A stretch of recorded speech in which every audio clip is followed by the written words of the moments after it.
Senhores, bom dia, boa tarde, boa noite. Está começando mais um Coin2Biz, o spin-off do Talk2Biz, que é a nossa coluna semanal sobre estratégia, gestão, marketing e inovação. E aqui no Coin2Biz, você já sabe, uma vez por mês, ou mais ou menos isso, nós nos reunimos para tratar especificamente do mercado de jogos eletrônicos, a bilionária indústria dos videogames.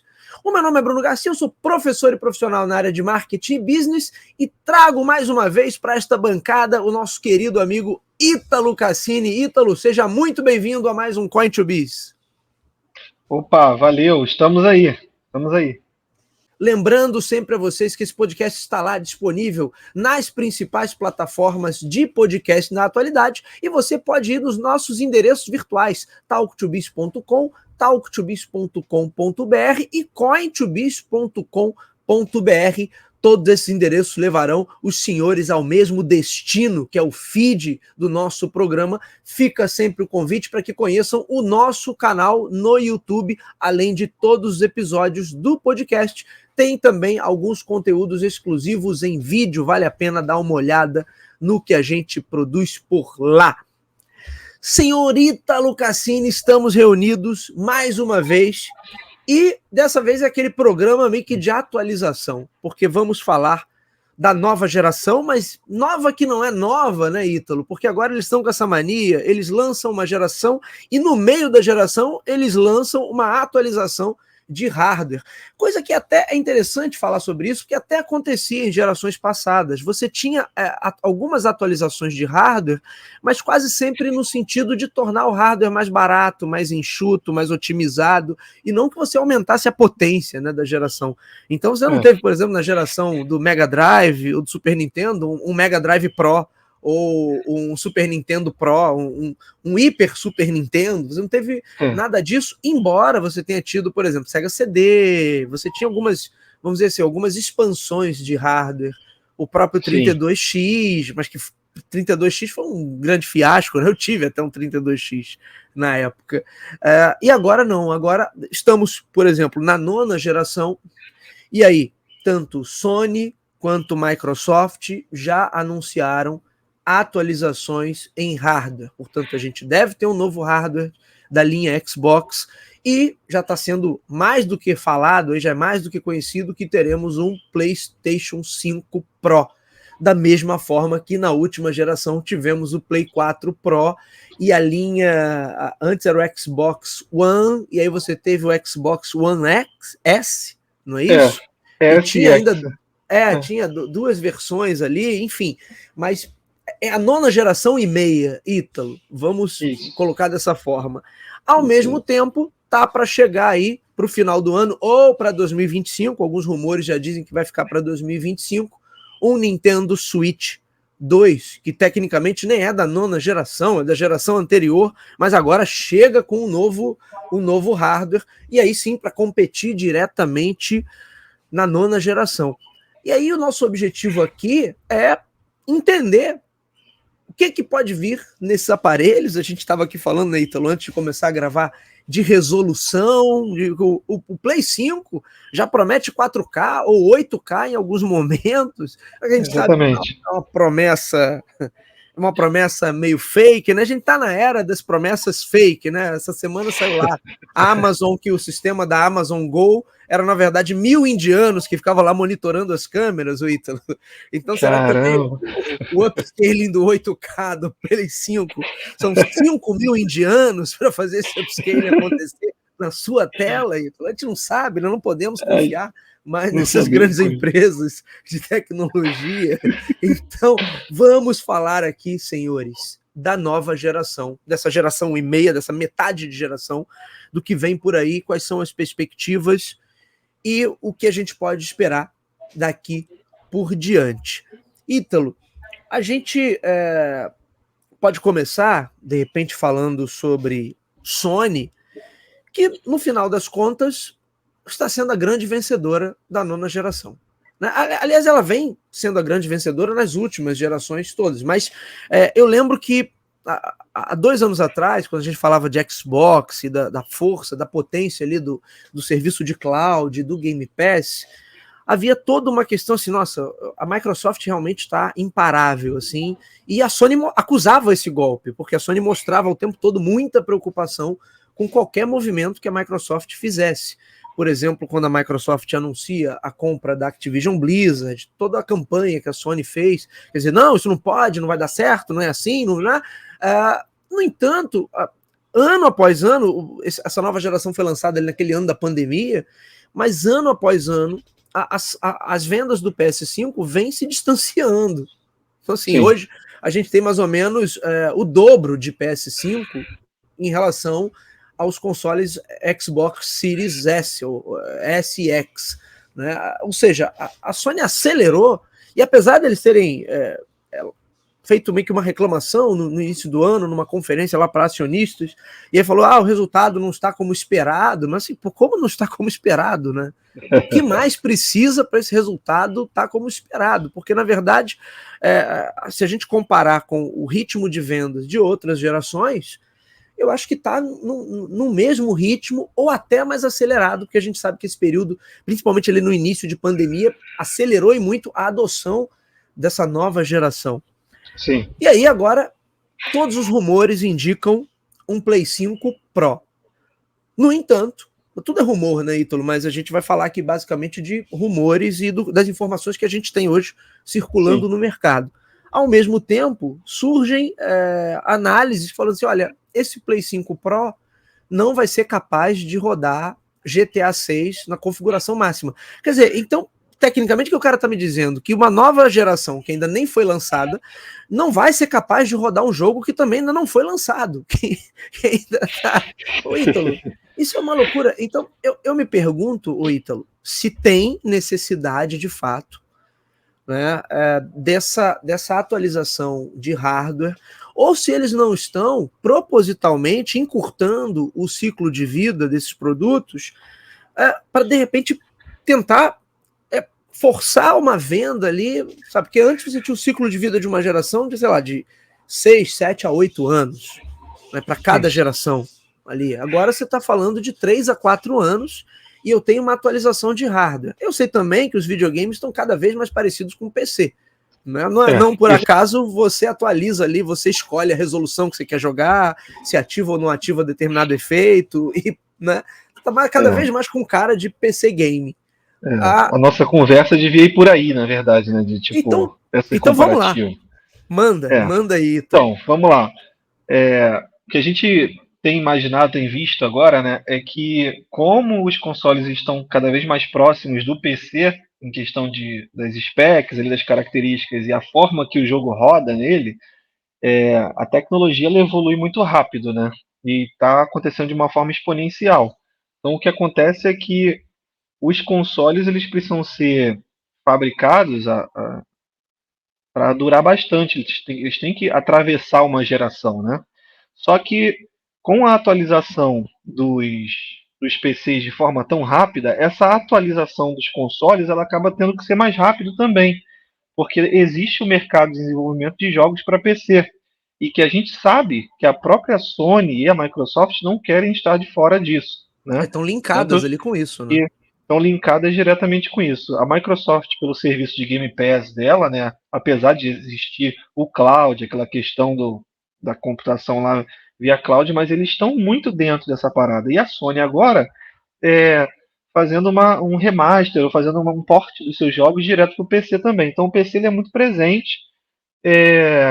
E hoje em dia também o PC gamer é uma coisa muito presente também, né? Então o que acontece é que eu acredito que as empresas enxergam os jogos sendo desenvolvidos, eles têm que olhar lá para frente a longo prazo, eles enxergam as tecnologias, eles não conseguem fazer um console a um preço que seja pagável, né, para o público, com toda a tecnologia, né, para durar aquele lifespan todo, né, para durar lá seus 7, 8 anos. Então o que acontece é que, claro, existe a estratégia de vender de novo o console, existe a estratégia de vender, mas eu acredito que seja um pouco disso, deles não conseguirem entregar toda a tecnologia de início. Como tem acontecido com outros dispositivos, a gente vê agora, às vezes, celular fazendo isso, né, metendo um S ali no meio do caminho, o VR fazendo isso também, do nada eles não anunciam, pum, tem um outro ali no meio do caminho. Então, está acontecendo isso por conta dessa questão da evolução tecnológica. O caso do GTA é um exemplo. Todo mundo vai querer ter o GTA na sua plataforma, né? Digo, as empresas. É, e a Sony, enxergando tanto o GTA como outros gigantes, eles querem ter certeza que a experiência vai ser boa, né? Então, evoluir a plataforma e a gente sabe que ele não vai rodar nas configurações máximas, porque GTA também tem que ser um jogo que tem que durar 10 anos, né? Então a gente tem um monte de amarras aí que tanto da parte do Ô desenvolvimento, Ítalo, todo né? mundo querendo durar 10 anos, né? Com o mesmo produto Todo aí mundo. é. Exatamente, porque a questão do jogo, que a gente até tinha comentado no episódio anterior, dos orçamentos bilionários e aquela questão do tempo de desenvolvimento, né? E que a Rockstar ela parece que vai aumentando. Tem algumas outras empresas também que parece que vai aumentando ao invés de diminuir, como é o caso da Ubisoft, né, que ela deu até uma travadinha nisso, a gente comentou.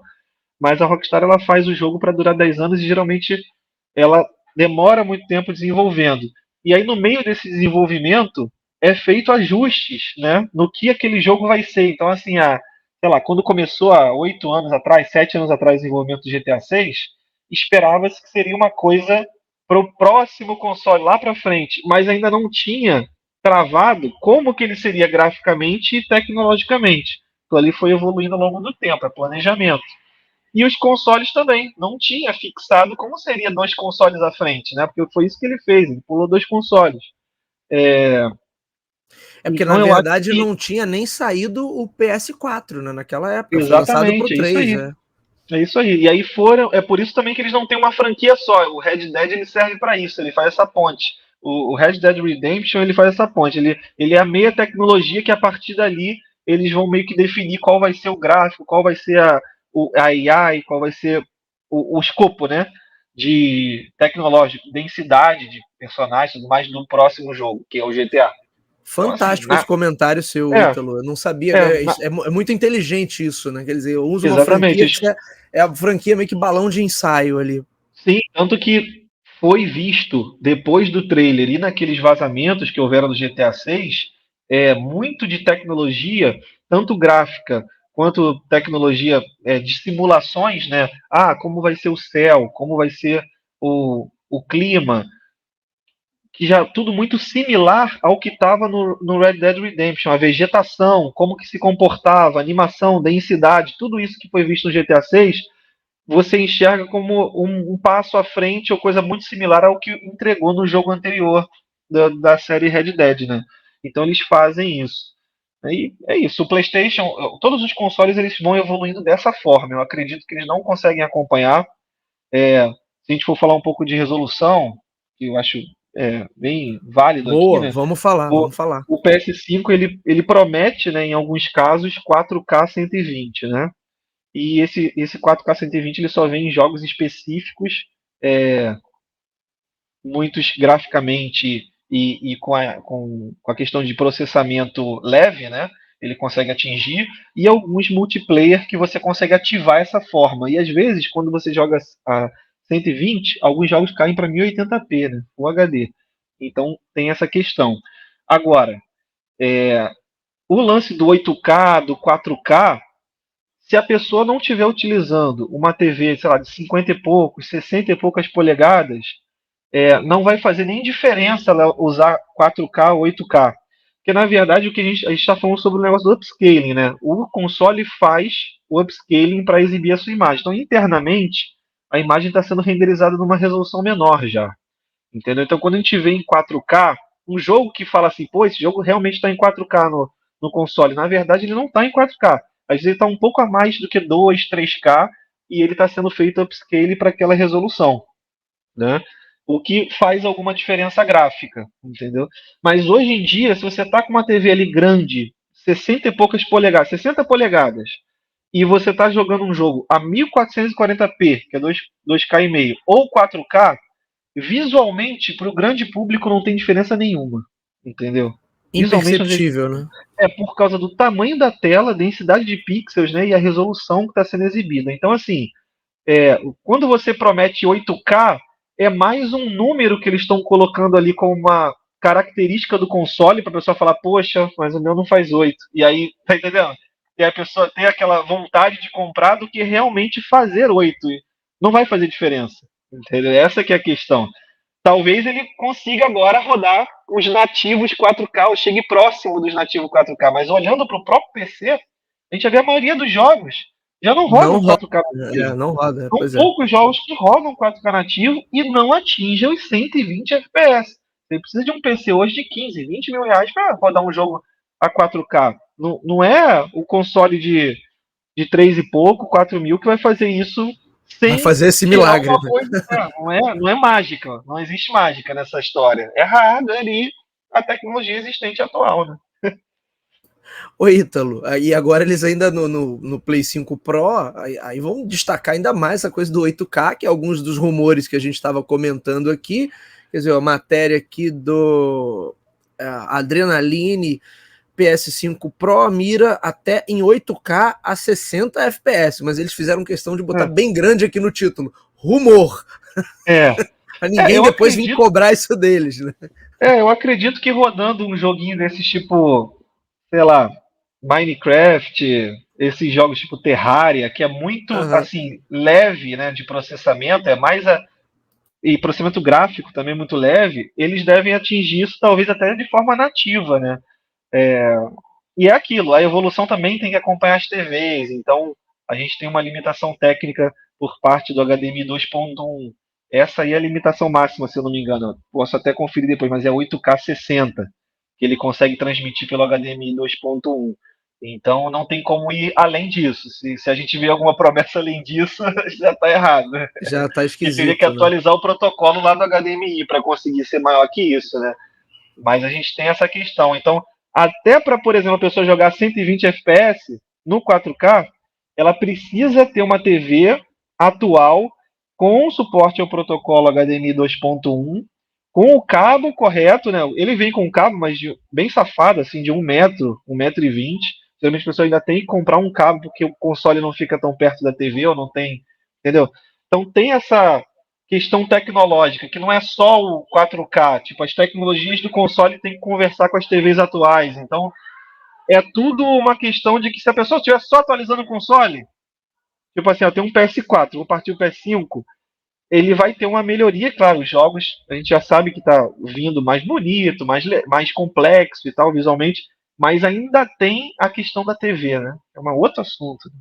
E que, pelo menos aqui no Brasil, a TV 8K tem uma penetração muito pequena, né? O pessoal agora que está migrando para o 4K de fato. Não sei como é que é lá fora, com certeza já está mais acelerado, né? Exatamente. A gente tem adoção. a gente tem TVs 8K hoje que estão um pouco mais acessíveis do que estavam um tempo atrás, porém, a gente tem a questão da qualidade gráfica. A gente tem TV 4K hoje que ela entrega mais em qualidade visual e na própria qualidade da TV do que a TV 8K, entendeu? A LG já lançou umas TVs 8K aí, botou no mercado, só que, pô, você vai ver uma TV que custa mais barato, às vezes com uma característica de contraste, de atualização melhor do que a Melhora. 8K, entendeu? Então tem essa. O mercado brasileiro ainda não tá 8K ainda e fica, tipo assim, vou já deixar pro pessoal aqui, fica tranquilo que até o 4K virar um padrão, a gente ainda tem um tempo aí. E também o Ítalo, camarada de verdade, que vai comprar 8K no Brasil, não tem nem o que assistir, cara. Vai ter que ficar baixando aqueles vídeos de fazer gemada no YouTube, aqueles vídeos de demonstração, e aí bota, quando vier um convidado, olha aqui que TV 8K maravilhosa, aí bota o vídeo da gemada. Sim, o beija-flor bebendo água. Exatamente. É o famoso beija-flor bebendo água, né? O negócio do mel passando assim. Vai roubar o pendrive que eles têm lá no Ponto Frio, na Casa Bahia, vai roubar aquele pendrive e levar para casa. Exatamente, porque a gente tem as séries, né? Por exemplo, as séries Netflix e tudo mais, tudo isso tem uma compressão absurda para ser 4K. Às vezes a série ela não é nem processada. Tipo assim, tem série, sim, que é editada em 4K e tudo mais, mas também tem muito conteúdo que ele é gravado em 4K, às vezes ele é editado em 2 e depois sobe para 4. Então, assim, a gente não tem aquele 4K original, entendeu? A gente tem a questão do HDR Sim. também, que nas TVs varia muito, não tem um padrão. Então, às vezes, você vai assistir Acontece muito, tá? A pessoa compra uma TV 4K com HDR, às vezes a TV é muito de entrada, ela vai assistir um filme na Netflix, tudo escuro. Tipo assim, tudo escuro. Aí a pessoa fala, poxa, é isso, é HDR, essa aqui é a tecnologia legal, e você vai ver que o HDR nas TVs de entrada também é muito baixo, teria que ser só uma TV. Aí é melhor assistir um filme tradicional, fora dessas tecnologias, entendeu? Porque não tem padrão. Então, Sim. assim, isso é uma questão muito complexa e um problema ainda pra gente aqui. Ô, Ítalo, agora um ponto que você falou é que de fato está cada vez mais próximo, e em outros episódios mais antigos até do Coin2Biz a gente falou sobre isso, está cada vez mais próximo ali o que é videogame tradicional, console e PC gaming. Isso. Será que a gente está caminhando, que eu acho que seria um futuro bem interessante até, eu não ter mais essa questão de geração e simplesmente eu ter atualizações de hardware, mas também eu ter retrocompatibilidade para tudo. É que os caras também são, eles não querem largar o osso, né? Então, se ele virar o PC gamer de fato, ele precisa abrir mão de uma série de coisas que hoje fazem com que ele ganhe mais dinheiro. Questão de compatibilidade, de um sistema mais fechado, mas se eu parto para essas atualizações, vamos supor que a cada 3 anos eu tenho uma atualização de hardware. Então agora PS5 Pro, PS6, depois PS6 Pro. O camarada continua com a mesma biblioteca e ele vai tendo ganhos de performance, inclusive naquela biblioteca que ele já tem. Então ele vai comprar e quando lançar o GTA 6 e de repente vai rodar meia boca no PS5 dele, mas quando ele comprar o PS6, aquele mesmo jogo vai rodar eu espero bem. Por isso. Eu espero por isso porque a partir de agora a gente já tem alguma retrocompatibilidade com os jogos do PS4,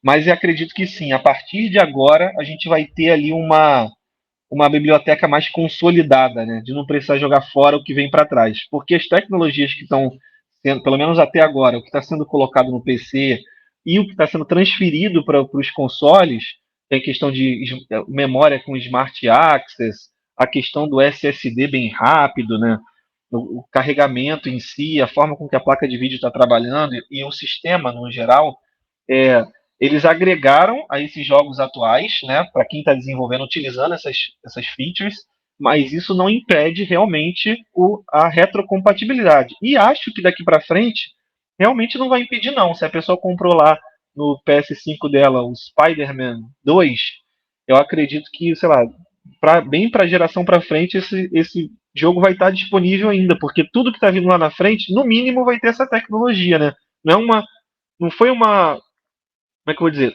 da arquitetura do PS4 para o PS5, falando da Sony, teve uma boa diferença em como as coisas funcionavam, né? Então, para utilizar as novas features, tem muito trabalho de programação envolvido ali para fazer com que os jogos novos utilizem aquilo tudo e carregue rápido. Tem aquele negócio da abolição do loading, por exemplo, né? Eu acredito que a partir daqui vai ter essa retrocompatibilidade e vai ficar mais tranquilo. A gente está seguro, né? Comprar o jogo, está seguro que vai poder usar ele por bastante tempo. Eu não sei não, Ítalo, porque eu não sei se eles vão querer largar esse osso, né? E aí como é que eles vão vender o remake, o remaster, a nova edição? Tem isso, né? Tem isso. Então, mas eu torço também por isso. O que me incomoda não é nem o remake e o remaster, porque eu não sei se eu até cheguei a comentar com você que semana passada eu coloquei o Resident Evil 2 Remake para rodar aqui no console e achei realmente assim absurdo, um negócio muito lindo, nostálgico e com a mecânica, com o cerne do jogo ali bem do clássico, sabe? Só que a questão é o seguinte: você quer vender o remake? Pô, pode revender, mas não tira o que o cara já tinha, né? Essa que é a questão. A gente não tem mais acesso ao jogo anterior. Porque o jogo anterior é, sei lá, de PS2, sei lá, entendeu? De PS3, PS1, na verdade, né? Então, Sim. assim, se a gente tiver essa retrocompatibilidade, ok, pode fazer remaster e remake a dar com pau. Mas o que a gente tem visto é removerem alguns jogos da biblioteca para poder apresentar os jogos novos. E isso é bem pilantragem mesmo, né? E às vezes querer cobrar da pessoa de novo um jogo, beleza. Uma coisa, o jogo tem 15, 20 anos de distância entre o jogo clássico e o remake. Mas o que eles têm feito, por exemplo, com Last of Us, de 2 anos depois já lançou o remake e o remaster, vai querer cobrar de novo pro cara, sabe? Não. Aí é que eu acho que fica bem feia a situação. Fica esquisito, né? Agora, ô Ítalo, antes a gente passar até para a Microsoft, tem também o lance da Sony está vislumbrando a entrada do PSVR no mercado de PC, né? PC VR, né? Fala um pouquinho sobre isso aí, que acho que é parte dessa estratégia de estar cada vez mais próximo do mercado de PC gaming, que eu tenha porte de jogos, que eu tenha maior compatibilidade ali, e de repente o principal acessório do PS5 também vai estar disponível para quem tem PC, para quem usa no PC. Isso está válido já, Ítalo? Como é que está essa situação? Então, inicialmente, o que tinha sido comentado como os rumores era que seria necessário ter um PS5 para poder rodar os jogos do PC, né? Então, o rumor antes do que eu vou falar ali começou assim: precisa ter o PS5 Você para vê você como é que a streamar. Sony não quer largar o osso. Não, mas calma, mas aí a gente vai evoluir ali a história. É só para dar um contexto pro pessoal que está chegando agora e não tá ligado nessa parada do PSVR indo pro PC. O PSVR ele é cabeado, né, pessoal? E ele é conectado ao PlayStation 5 por uma porta USB-C, um protocolo que o pessoal chama de, se não me engano, é Virtual Link ou algo do tipo. Posso até pesquisar aqui. Mas o que é, como que funciona essa ligação? Ele passa vídeo, dados e energia no mesmo cabo, beleza? E no PC, essa tecnologia, essa porta da placa de vídeo, morreu na série 20 da NVIDIA, na série 2000, RTX 2000. Depois da RTX 2000 não lançou placa de vídeo com essa porta, esse Virtual Link, se eu não me engano, que é esse USB-C na placa de vídeo. Então, os rumores eram que seria necessário você ter um PlayStation 5 para streamar pela rede o teu jogo de computador e você, com o headset conectado no PlayStation 5, você joga toda a sua biblioteca da Steam, né? A princípio seria isso. Retiro o que eu disse, então, em relação à Sony. Seria isso. Mas aí, como isso, inclusive tinha uma empresa trabalhando, a gente chegou a comentar em algum momento, tinha uma empresa trabalhando num adaptador e tentar quebrar a segurança do PSVR e fazer com que ele rodasse. Só que assim, era um trampo absurdo, né? Fazer isso. E a Sony meio que de alguma forma já colocou ali que não, você só vai precisar ter o PSVR e você vai ligar no computador por meio de um adaptador. Esse adaptador ele tem que ser fabricado pela Sony, entendeu? Porque esse era realmente o problema para fazer ele se conectar ao PC. Né? Porque a questão de driver e tudo mais, eles conseguem fazer com facilidade, né? Para utilizar as features ali do aparelho, utilizar o eye tracking, as coisas que não tem, por exemplo, num Quest da vida. Então o problema maior era essa conexão, como se conectar ao computador. E aí parece que isso foi resolvido. O que tem até agora de informação é que será feito um adaptador, onde você vai ligar ali no cabo o teu PSVR, e o adaptador certamente vai ter ali o HDMI ou DisplayPort e uma porta USB para você ligar, para passar os dados e alimentar a energia. Como funciona os headsets PCVR cabeados, entendeu? Então, até aí parece que resolveu. O que é legal é, o cara que tem um PSVR 2 já e tem uma máquina, um PC com outros jogos, ele vai conseguir jogar esses jogos com a tecnologia do PSVR. Certamente os maiores desenvolvedores de jogos de VR vão fazer uma versão ali com compatibilidade do PSVR, então vai funcionar o eye tracking, a gente vai ter essa questão, por exemplo, do FOVIT de rendering para melhorar a renderização, a gente vai ter ali um ganho de performance e visual utilizando o PSVR ao invés de usar algum outro headset que não tenha toda essa tecnologia, né? Então isso é bem legal. Promete Legal. muito e eles entrando nesse mercado do PC aí vai ser uma forma deles venderem mais hardware e estar um pouco mais conectado com o público do PC, né? Já que eles estão migrando alguns jogos para o PC. Muito bem. Ítalo, Microsoft, de todas essas grandes fabricantes de console, a Microsoft, no meu entender, é a que está mais próxima desse ideal aí que nós falamos de ser apenas a plataforma e atualizar o hardware de vez em quando, mas você vai poder jogar tudo onde quiser, sabe, desde que você tenha lá acesso ao Game Pass, que a cada nova fala, a cada novo movimento que eles fazem, isso fica mais claro. Tanto é que o Phil Spencer, há umas semanas atrás, declarou lá numa entrevista que tinha interesse, que ele via com bons olhos a ideia de botar a loja, por exemplo, da Epic, da Steam, dentro do ambiente da Xbox. E eles falaram também, estão falando de um novo hardware. O que a gente pode esperar?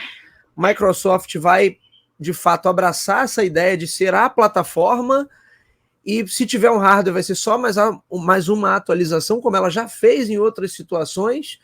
Não vai ser uma nova linha Xbox que vai surgir aí do zero e olha, gente, agora temos uma geração totalmente nova. Eu acho que a Microsoft está muito nessa vibe de, olha, vamos atualizar como se você trocasse a placa de vídeo do seu PC. É mais ou menos por aí, não? Eu imagino que eles, adotando essa abordagem, eles tenham. O que acontece é que como que vai existir essa limitação de se o cara, digamos que ele não tenha o Game Pass, né? O cloud. Ele tem o Xbox, ele tem, sei lá, o Game Pass padrão para jogar os jogos lá. A gente tem, com a Steam, por exemplo, duas lojas, considerando, né, a Microsoft e a Steam, duas lojas com preços completamente diferentes do mesmo produto, né?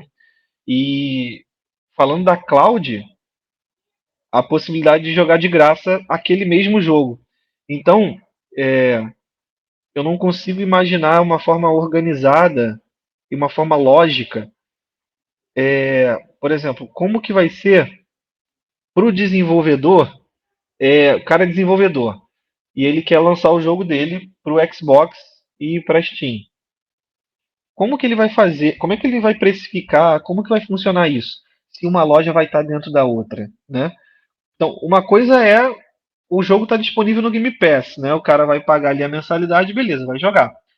Mas se ele tiver a possibilidade de comprar o jogo mais barato pela Steam e jogar no Xbox, ele não vai comprar da loja da Microsoft sabendo que é mais caro, né? Sim, com toda certeza.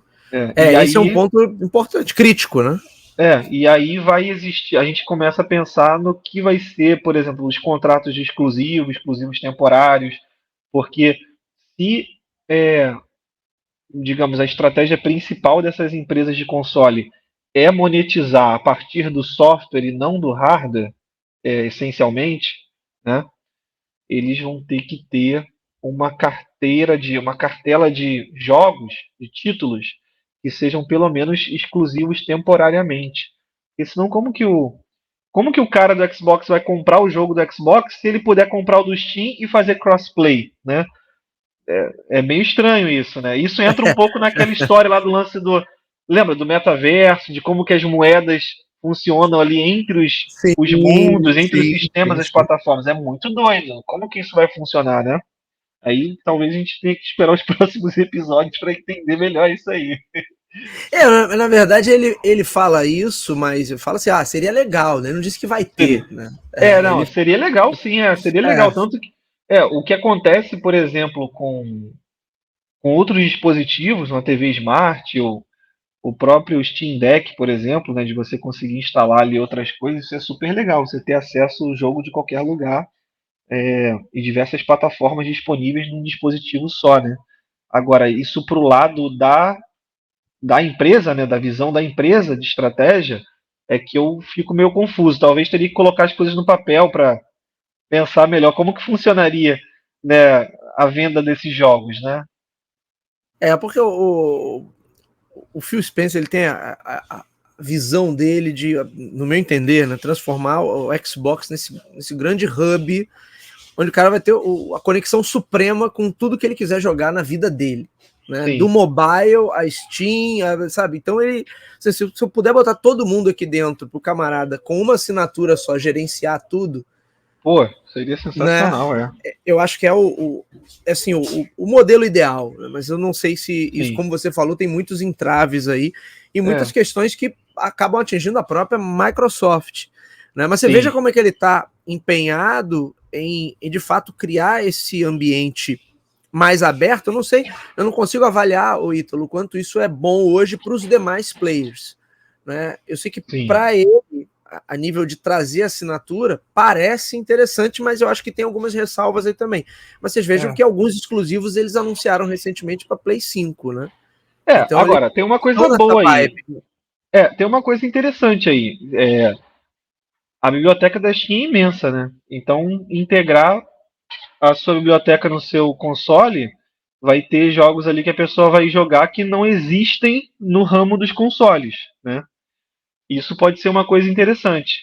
Talvez as pessoas que são ligadas ao PC por um estilo específico de jogo, ou por causa de teclado e mouse, ou por conta da compatibilidade com os controles, ter o Xbox como um hub pode ser a melhor coisa, né? Realmente pode ser a melhor coisa. E o que me conforta nessa história toda é que muitos jogos da Steam são compatíveis com o Steam Deck, que é um portátil, né? Então, assim, zero problema de jogos da Steam rodarem no Xbox, né? Que, porra, é muito mais forte do que isso. Então, acredito que pode existir até um movimento aí de compatibilização, como já existiu com o Steam Deck, né? Dos jogos, os desenvolvedores olharem e falarem assim, pô, esse jogo também vai ser reproduzido no Xbox.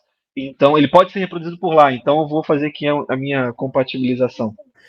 Eu fico me perguntando, Ítalo, porque assim, o Phil Spencer ele tem essa visão de transformar o Xbox num PC. Né? Só que ele não pode dar o nome de PC. E se ele der o nome de PC, aí não vende mais Xbox. Eles ainda querem vender hardware, que é até uma surpresa que eu entendi assim, bom, de repente, será que eles não vão mais ter tanto interesse em vender o hardware? Ou de repente só vão dar uma atualizada nisso de tempos em tempos, e aí a cada 3, 4 anos eles lançam um novo Xbox com uma atualização de hardware, e aí simplesmente as pessoas vão atualizando de aparelho, vão atualizando como atualizam o telefone, como atualizam a TV, não como atualizam o próprio PC. Mas aí vem essa ideia... Não, mas então, mas aí eles vão lançar agora, pelo menos existe a expectativa, ele próprio já falou sobre isso, que de um novo console. Sim, de um novo console. Então, me parece que assim, eles querem dar um passo numa direção, mas querem manter os pés na outra direção. E eu queria te perguntar, o que acontece com a Microsoft, com o Xbox, que começa bem, mas depois a venda do PlayStation dispara e a venda do Xbox para por aí. Eu não sei se é o sucesso de fato do modelo de plataforma que eles têm, ou se eles fazem alguma coisa de errado em relação a hardware. Eu não consigo entender, porque na minha visão, até há 1 ano e meio atrás, o que a gente tinha de Xbox Series S, pelo menos, era a melhor relação custo-benefício.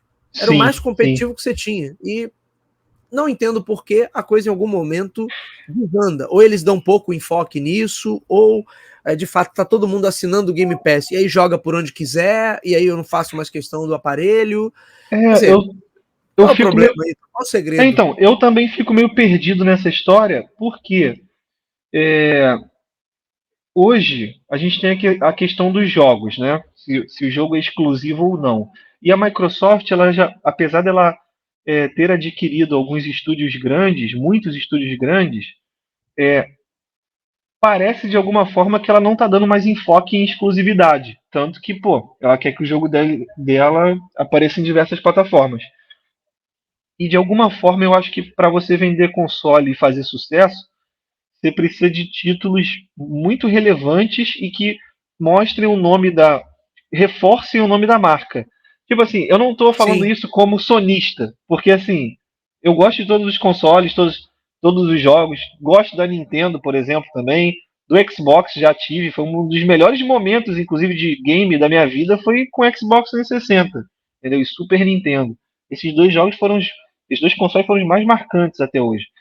Agora, se a pessoa não tiver um motivo, que geralmente é 1 ou 2 títulos específicos para fazê-la querer comprar aquele console, talvez o outro ganhe na jogada, né? Apesar do Xbox Series S ser mais barato do que o PlayStation 5, talvez ainda assim isso não está sendo suficiente para que ele tenha todo esse destaque, né? Porque começou muito bem, sim, todo lugar que eu ia eu via um Xbox Series S. Tipo assim, o Xbox Series S estava virando realmente tipo assim, a plataforma para se jogar. E de alguma forma o PlayStation, mesmo tendo um hardware entre aspas mais fechado, né, que você precisa também pagar uma mensalidade e você tem os jogos que você não tem como adquirir de outra forma. Agora eles até fizeram tipo um PS, né, que você tem acesso a uma biblioteca gigante de jogos, mas parecia um videogame mais caro e com menos títulos ainda, né? Só que de alguma forma eles têm, eu acredito que sejam os exclusivos, eu não sei, porque exclusivo nem tanto assim, né? Agora tá indo para Steam, né? Mas ainda Ah, mas, assim mas não indo são pro todos, né? Xbox. E Não são também não todos, vai, não vai simultâneo, né? Depois de exatamente, algum tempo, às então, vezes demora 2 anos. Ghost of Tsushima tá chegando agora e lançou, sei lá, tem quase 2 anos. Então, assim, exato. existe essa dinâmica ainda, né? E esses jogos, apesar de que seja Xbox ou seja PlayStation, você vai ver o jogador na internet falando que não existe exclusivo, que não tem jogo para jogar que faça sentido comprar esses consoles. Tem jogos exclusivos. Talvez eles sejam poucos, mas sejam os poucos que estão justificando as pessoas quererem comprar o console, né? Porque ainda assim existe para o cara que quer jogar e quer fazer parte da nova geração, ele tem as opções PC, Xbox ou PlayStation. Ele vai levar isso aí em consideração, né? Não tem muito para onde correr. E é isso. Talvez sejam os jogos que estejam reforçando a marca, né? De alguma forma. Eu acho que é isso. Porque quando você tem um evento e você tem mostrando quais são os jogos que virão por aí, se dentro daquela biblioteca não tiver jogo assim que impacte, de alguma forma perde um pouco o interesse, né? Porque uma coisa Sim. são jogos que já existem tradicionais, a pessoa quer jogar aquilo já sabe onde acessar. Mas e os que são os mais esperados, né? É como se fosse assim, tipo, se o GTA 6, o que eu acho que seria uma grande burrada, mas se eles falarem assim, olha, vai vir primeiro no PlayStation. Cara, sabe? Dá um bump no nome da marca que não. A pessoa, se ela tiver computador, mesmo sem saber, geralmente lança um ano depois para PC. Ela vai comprar um console só para jogar o negócio por um ano e aí depois lança no PC, ela compra de novo. Então assim, o jogo é o grande quê da parada, né? É o que empurra as vendas dos consoles. Sim, Mesmo ele sim. sendo uma plataforma, um hub, ele precisa ter novidade ali, né? Para que as pessoas comprem. Ah, eu concordo com você. E aí também acho que vira um pouco de delírio o camarada querer atacar todas as frentes ao mesmo tempo, né? É, Porque, obviamente, ou você dá prioridade a uma coisa, eu quero ser o hub, quero ser a plataforma. Ok, então vamos nesse é, caminho. Agora, eu quero ter o sistema fechado e trabalhar os meus exclusivos, é, são outras as decisões, né, que teriam que é. ser tomadas. Existem alguns exclusivos da Microsoft que prometem, mas eles estão para muito longe, 2025, 2026, como é o caso do Elder Scrolls 6, né? É um exclusivo que o pessoal está esperando por muito tempo e que agora o estúdio é dono, quem é dono é a Microsoft. Então, assim, eles já até anunciaram que esse jogo seria exclusivo da Microsoft, mas é que tá, até ser exclusivo da Microsoft, se rodar no PC não é mais exclusivo, né? Tem isso no dia 1, né? Tem essa questão. Um jogo que foi muito falado foi o Starfield, fez muito sucesso. Ele até está Sim, em trending topics até hoje em algumas redes sociais, como Twitter e tudo mais.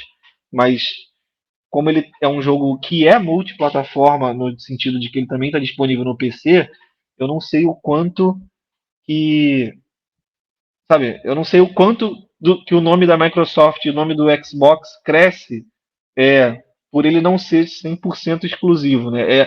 Aí é que tá, a gente tem a questão, é o caminho contrário que eles estão tomando, que o jogo está disponível em vários lugares, então talvez exato. eles tenham que conviver com essa questão de, assim, a gente não vai ser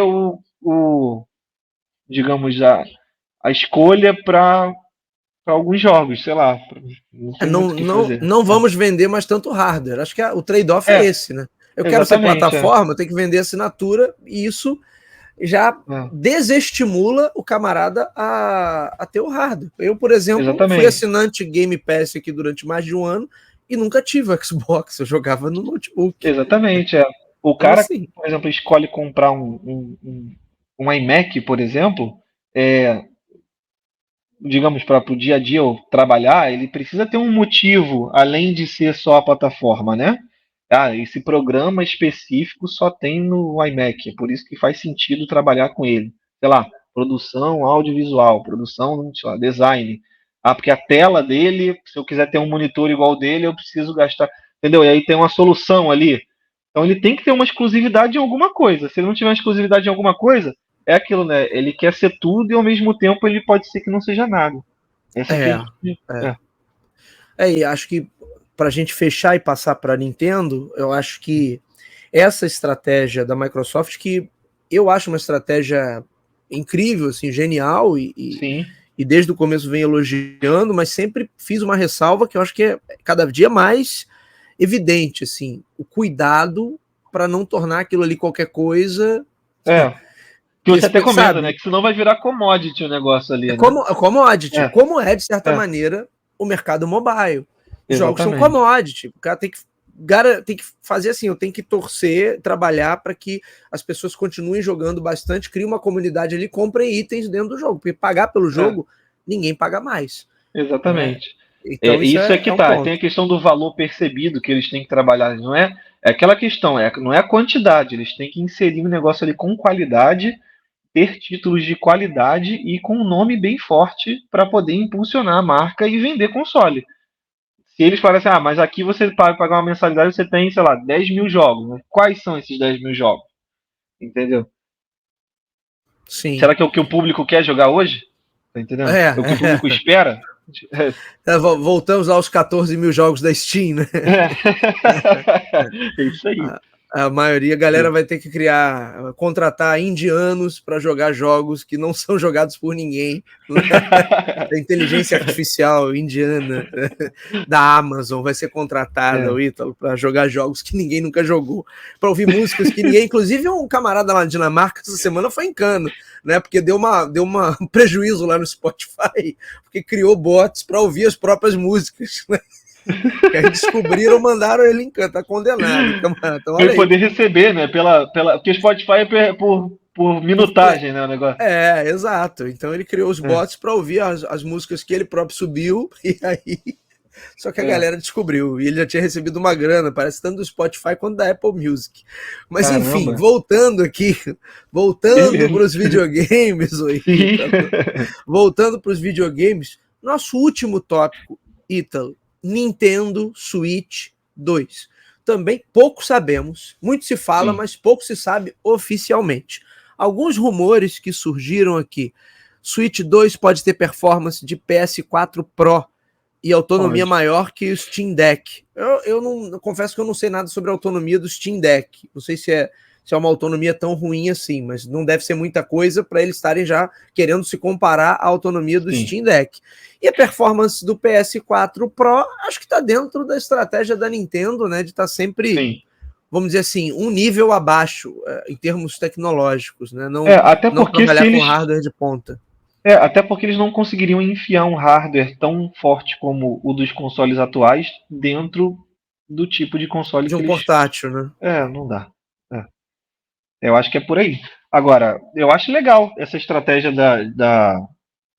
do Switch, de fazer um Switch 2. Tomara que ele se chame Switch 2 ou algo bem próximo disso, porque isso vai talvez mostrar pra gente que a gente vai ter acesso às nossas bibliotecas, né, e não vai perder toda a fortuna que foi investida, né? Porque a Nintendo a gente sabe como é que é. Mario Party, toma lá, pum, 200 conto, 300, 400, entendeu? A retrocompatibilidade é um fator crítico aí pro. É um fator crítico aí. A questão da autonomia da bateria também é um fator bem importante e ele está diretamente ligado à performance. Tem bastante tempo já que eu tinha lido uma matéria falando sobre o Switch, que o chip que ele utilizava, se eu não me engano, da Nvidia, o chip Tegra, alguma coisa, se não fosse a construção do hardware, a arquitetura do Switch, ele conseguiria performar até 2 vezes mais do que ele performa no Switch. E tudo é uma questão de autonomia da bateria e temperatura, né? Então, assim, é como se a gente tivesse um console quase que 2 vezes melhor já nas nossas mãos, mas não conseguisse, tipo assim, destravar isso por conta de que a bateria duraria muito menos e por conta que ele superaqueceria, entendeu? Então a gente tem essa questão. O fato dele ser um portátil é uma coisa bem sensível, né? Porque como que você faz um upgrade tão significativo em um console que precisa ser portátil, né? E é um híbrido, na verdade, né? Você pode conectar ali e tal. Então Sim. tem essa limitação. Eu acho que o avanço tecnológico vai ser bem legal e eu espero que eles não mudem muito a jogabilidade, né? Os controles e tudo mais. Porque já é um acerto hoje, e já está fazendo sucesso. Os jogos, tem jogos, inclusive da Nintendo, que se utilizam muito dessa forma diferente de jogar, né? Dos sensores e tudo mais. Então, é aquela história. Se eles mudarem muito, como foi do Wii para o Switch, pode ser que a gente não tenha compatibilidade. Eu digo isso porque teve uma situação que aconteceu muito chata comigo usando o Switch. Em um jogo específico, eu não sei se isso acontece em outro jogo, mas um jogo da Nintendo, se não me engano, Mario Party 8, que eu ia jogar com os meus amigos. Aí eu, pô, beleza, vou comprar dois controles, tipo o controle Pro, né, do Switch. Tinha comprado paralelo o controle, né? E aí fui lá e comprei o jogo. Dá para 4 pessoas. Esse controle paralelo Pro funcionaria exatamente como o controle Pro. Provavelmente o sensor não seria tão bom assim, mas funciona, né? Comprei o controle lá chinês, falei, pô, beleza, chamei o pessoal aqui para casa, vamos jogar Mario Party. Quando chegou aqui, eu descobri que aquele jogo específico só funcionava com os Joy-Cons, né? Não, Putz. então, assim, mesmo que eu tivesse pago R$ 400 em cada controle Pro da Nintendo, naquele dia eu não Não iria funcionaria. conseguir jogar um jogo que também. Tá entendendo? Um jogo que também foi comprado para isso. Então, assim, é, é uma coisa muito delicada. Se eles mudam o console, o cara que gastou ali 300 pratas, sei lá, 200, não sei quanto é que está custando hoje, o Mario Party, ele não vai conseguir jogar porque mudou o esquema do controle, né? Pô, dentro da própria geração já aconteceu isso. Como é que ele obriga a pessoa ter que jogar com o Joy-Con? Não tem nada no Joy-Con. O sensor que tem no Joy-Con é o mesmo que tem no Pro Controller. Mas se ele diz, ó, você só pode jogar com o Joy-Con. Não sei se é porque a forma de pegar em alguns minigames, pegar no controle, não ficaria ergonômico, entendeu? Mas mecanicamente deveria funcionar, né? É a Nintendo sendo Nintendo, né, Ítalo? Exatamente. A E gente já isso é falou que preocupante. a Nintendo é a Apple dos videogames, né? Exatamente. Então ela Isso adora é, isso é esse tipo de preocupante. Eu coisa. espero que não mude muito o hardware, em questão de funcionalidade, mas que eles deem esse upgrade, né, e continue com a biblioteca, porque se eles não fizerem isso, apesar de ser Nintendo, vai vender bastante, vai ter aí uma enxurrada de gente sendo passada para trás, né? E sentir mais do que antes, porque uma coisa é quando muda muito e traz uma melhoria que pô, gera muito interesse, né? O que eles fizeram com o próprio Switch, fazendo um Switch com tela OLED, já foi legal pra caramba. Eles aumentaram a tela do Switch, colocaram a tela OLED que, pô, a gente sabe, tem contraste infinito. É a melhor tecnologia de tela que pode existir ali pro console. Absurdo, entendeu? Talvez, acho que tenha mexido, não sei agora, posso estar falando errado, mexer em uma coisa da autonomia da bateria. Então, assim, upgrade, né, naquele sistema. Se eles mudarem muito, pode ser que eles vão perder um pessoal aí pelo caminho, né? E vocês estão contando com isso. Ô Ítalo, a gente pode considerar então, até para caminhar para esse encerramento, que na realidade, hoje quando a gente fala de novas gerações de videogames, a gente não tem um salto qualitativo, como o Marcos Garré fala, ele deu uma entrevista para mim também no Coin2Biz, já tem uns 2 anos por aí, né? Que ele fala assim, não foi um salto quântico, né? Antigamente a gente tinha do Atari pro Nintendinho, do Nintendinho pro Super Nintendo, do Master System pro Mega Drive, depois pro PlayStation 1, sabe? Você tinha esses saltos quânticos e hoje é só uma questão de resolução. Ah, agora eu consigo rodar em É, 4K. Ah, agora eu consigo rodar exatamente. em mais São, FPS, né? são poucas as coisas que mudaram, porque assim, teve alguns saltos interessantes, como é o caso do SSD e a forma que o console trabalha o load.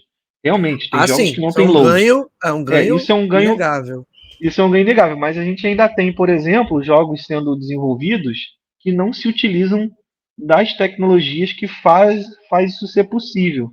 Então é possível você, por exemplo, pegar um jogo de PS5 e ele não se utilizar dessas tecnologias. E aí acontece que é como se você tivesse um PS4 com a resolução maior. Realmente, é isso que acontece.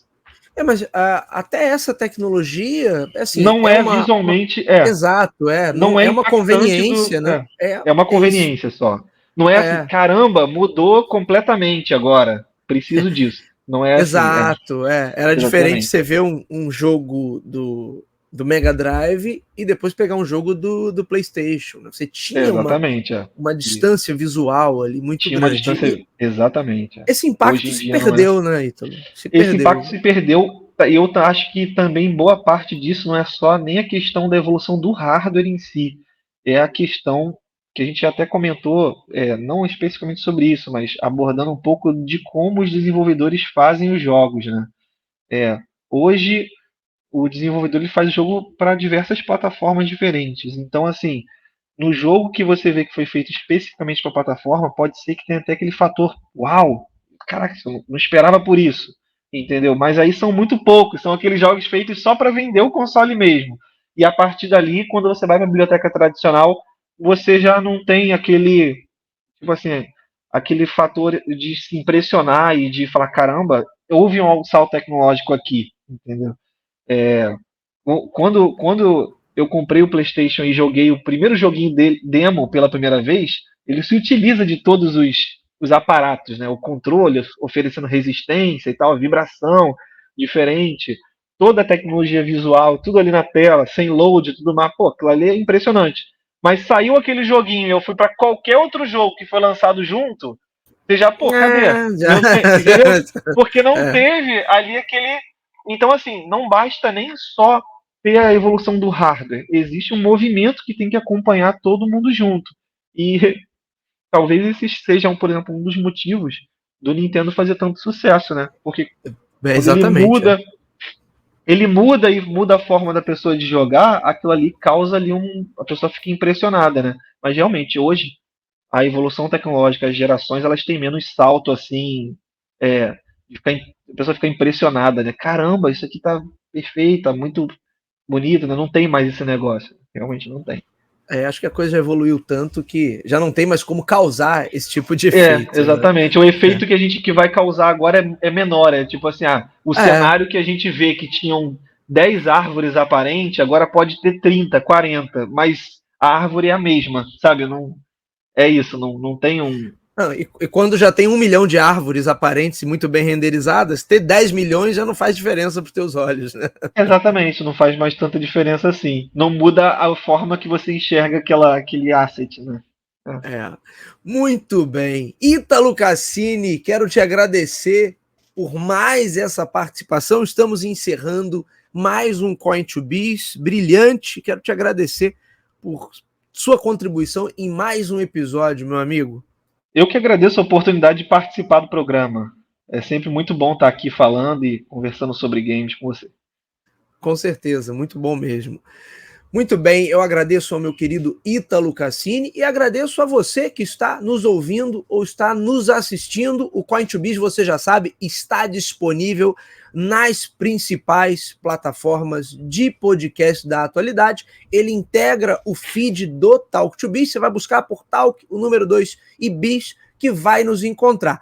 Claro que você pode ir direto na fonte nos nossos endereços virtuais, talk2biz.com, talk2biz.com.br e coin2biz.com.br, e sempre fica o convite para que conheçam também o nosso canal no YouTube. É isso, meus amigos. Hoje ficamos por aqui. Meu agradecimento e meu abraço mais uma vez ao nosso querido Ítalo Cassini e nos vemos na próxima. Até lá. Até a próxima.